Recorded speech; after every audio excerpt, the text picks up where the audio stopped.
has an EV. I mean, every manufacturer produces one, is my point. So the competition is more out there.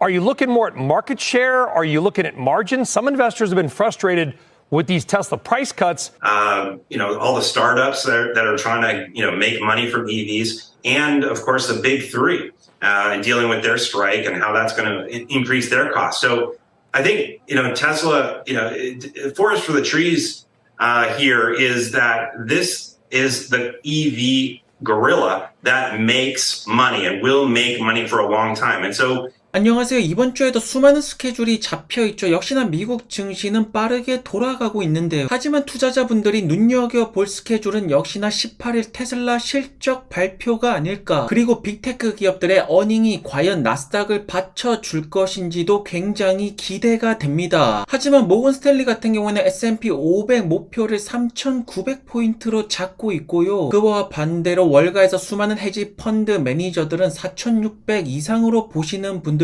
계시죠. 현재는 아무래도 월가의 전문가 형들도 의견이 굉장히 많이 엇갈리고 있는데요. 테슬라를 두고도 게리 블랙은 광고를 해야 된다. 웨드부시의 댄 아이브 형께서는 광고를 할 필요가 없다라고 하시죠. 하지만 이번에 하마스 총알을 맞고도 생존한 테슬라, 이 모든 것들이 테슬라, 돈 안 쓰고 광고하는 모습을 현재 보여주고 있습니다. 현재 많은 분들이 주가가 주춤하면서 굉장히 불안해 하시지만 8월달에 전기차 하이브리드 시장의 신차 판매가 무려 20%에 육박을 하고 있죠. 8명은 내연기관차, 2명은 친환경 차를 구매를 한다라는 것인데 여전히 베스트셀링 차량은 테슬라 모델 Y가 차지를 하고 있습니다. 현재 8월달까지 테슬라가 시장 점유율 20%, 비아디가 15%죠. 그리고 폭스바겐을 제외한다면 대부분이 중국 전기차 기업인 것을 알 수가 있습니다. 그렇기 때문에 테슬라에게 있어도 중국 시장이 굉장히 중요한데요. 중국에서 새롭게 등록된 모델 Y가 레이더가 옵션으로 들어간다라고 하는데요. 업데이트된 모델 Y의 시승은 현재 이루어지고 있죠. 현재로선 새로운 모델 Y가 내부 인테리어 정도라면 앞으로 프로젝트 주피터를 통해서 대대적인 업데이트가 이루어지지 않을까. 결국 주피터 프로젝트를 통해서 더욱더 많은 사람들이 모델 Y를 타게 되겠죠. 그리고 한국으로 배달되는 테슬라 차량도 프리몬트에서 3분기 같은 경우에는 모델 Y가 상하이에서 배달이 되고 있는데요. 앞으로 더 많은 수출 테슬라는 상하이에서 제조가 되지 않을까요? 그렇다면 테슬라 투자자분들에게 있어서 가장 호재가 되는 가장 흥미로운 뉴스는 무엇일까요? 물론 우리가 사이버 트럭 출시도 기대가 되면서 배터리 생산 이전표 달성, 이런 뉴스도 굉장히 좋게 들리는데요. 하지만 최근에 일론 형께서 FSD 개입이 계속해서 필요가 없다라고 강조를 하시죠. 그만큼 FSD가 북미 시장에서 더욱더 정교해지고 있다라는 점이겠죠. 하지만 현재 중국 전기차 시장, 중국의 자율주행 시장이 워낙 매력적이기 때문에 올해 테슬라의 FSD 중국 진출이 아마도 가장 많은 분들께서 기다리는 소식이 아닐까요? 그렇기 때문에 현재 테슬라 3분기는 진정한 남자의 테스트, 사나이 테스트 구간이라고 말씀을 드리고 싶네요.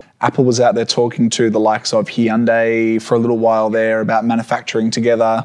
But at every turn, there's been some problem. With Hyundai, it was that Apple wanted to control all the data in the car, and Hyundai said, well, no. 현재 애플카는 계속해서 반복하면서 딜레이가 되고 있습니다. 도대체 그 근본적인 이유가 무엇일까요? 자꾸 레거시 기업들의 데이터도 가져간다라고 하니까 현재 파트너십은 이루어지지 않았고 생산할 기업을 찾지 못하고 있죠. 결국 제조업체가 없으면 애플카는 당연하게도 나오지 않게 될 것이고요. 그러면서 사실상 애플카는 중단이 되었다라는 소식이 들리고 있죠. 하지만 자동차 특허는 계속해서 등록이 되고 있는데요. 가장 중요한 것은 출시가 돼야 됩니다. 아무리 많은 기술력을 가지고 있더라도 차량 출시가 안 된다라면 의미가 없는 것이고요. 그렇기 때문에 반드시 제조업체랑 파트너십을 맺고 2026년 출시가 목표라면 지금쯤이면 어서 빨리 계약에 들어가야겠죠. 결국 애플이 제조업체를 찾지 못한다라면 애플카 프로젝트는 엎어질 것이고, 하지만 만약에 생산에 들어간다라면 도대체 누가 애플카를 만들 것일까요? So what other digital features is Lucid working on right now that we can look forward to? Are there any other integrations with Apple products in particular?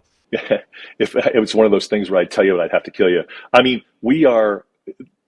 여기 보이시는 마이클 벨 형이 애플의 전 임직원 루시드 현 임원인데요. 과연 루시드는 애플의 또 다른 제품이랑 통합 시스템 구축을 할 것일까? 현재 애플과 생산의 모든 지표는 폭스콘으로 가리키고 있고요. 과연 폭스콘이 할까요? 안 할까요? 한다면 어디서 할까요? 그것은 바로 리야드가 아닐까? 현재 중동 시장에 노크를 하고 있는 루시드 에어, 과연 이 사막에서 전기차 바람을 일으킬 수가 있을까요? 여기 보이시는 이 그림 전혀 알 수가 없습니다. 하지만 사우디 분께서 확실하지는 않지만 사우디 도로교통과의 차량 계약이라고 말하는데요. 하지만 지금 루시드에게 중요한 것은 뭐죠? 바로 딜리버리 대수입니다. 포르쉐 타이칸 3분기 판매 대수가 나왔는데 2000대가 나왔습니다. 하지만 여기서 투자자분들이 주목할 것은 타이칸도 아니고 911도 아니죠. 포르쉐를 먹여 살리고 있는 것은 카이엔이랑 마칸이죠. 그렇기 때문에 루시드의 경영진은 어떠한 수단과 방법을 가리지 않고 SUV를 빨리 출시하는 것이 가장 핵심이 될 것입니다. 아무리 루시드 에어가 럭셔리 세단 넘버1 순위 랭킹을 보여주더라도 포르쉐를 먹여 살리는 것이 타이칸이 아니죠. 반드시 SUV가 시장 예상치보다 빨리 나오는 그림이 나와야지 베스트 시나리오가 진행이 될 것이고요. 하지만 지금 당장 중요한 것은 무엇일까요? 3분기 몇 대 팔았는지 어서 빨리 발표를 하시기를 바랍니다. 다른 기업들 다 발표했는데 루시드는 도대체 무엇을 망설이고 있는 것입니까? So if you're in a hospital, for example,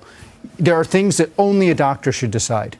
But then there are lots and lots of things that an algorithm can decide. But when something, how do you decide who decided what, under what conditions, and verify that the doctor only decided what he's allowed to decide? So decisions of life and death. 팔란티어는 이스라엘과 함께 싸우겠다라고 선전포고를 하였죠. 팔란티어 같은 경우에는 B2B 기업이기 때문에 아직까지 많은 소비자들은 잘 모르고 있습니다. 그렇기 때문에 여전히 국방부 색깔이 강한 기업이라고 볼 수가 있는데요. 과연 팔란티어가 이스라엘 전쟁을 잡아낼 수가 있을지 모든 것은 팔란티어의 플랫폼에 달려있지 않을까요? 결국 현재 최고의 AI 성장주는 팔란티어라고 보고요. 피터 틸 형의 말처럼 팔란티어의 경쟁은 없는 상태죠. 그렇다면 팔란티어 차트를 한번 보실까요? 우선 14에서 16달러 사이에서 거래가 되던 팔란티어의 주가, 최근에 추가 계약이 터지면서 이 선을 뚫어버리고 현재 17달러에 머물고 있습니다. 그렇다면 우선 15달러의 선을 긋고요. 여기 밑으로 떨어지면 매수 구간이 되겠죠. 하지만 그와 반대로 15달러 이상으로 올라간다라면 매크로와 펀더멘탈이 굉장히 중요할 텐데요. 이번 주 같은 경우에는 빅테크 어닝이 얼마나 잘 받쳐주냐에 따라서 팔란티어의 주가 상승이 나오지 않을까. 하지만 그와 반대로 빅테크 어닝이 잘 안 나온다라면 주가 하락 역시나 우리가 예상을 할 수가 있는데요. 하지만 팔란티어의 투자에 있어서 가장 중요한 것은 큰 그림이 아닙니까? 결국 S&P 500에 편입이 될 수가 있다라면 이 모든 잡음들은 의미가 없게 되는 것이고요. 과연 팔란티어는 3분기 어닝 때 흑자 유지를 보여줄 것일까? 계속되는 추가 계약을 본다라면 충분히 가능하지 않을까 싶습니다. 오늘도 좋은 하루 되시고요. 안녕히 들어가세요.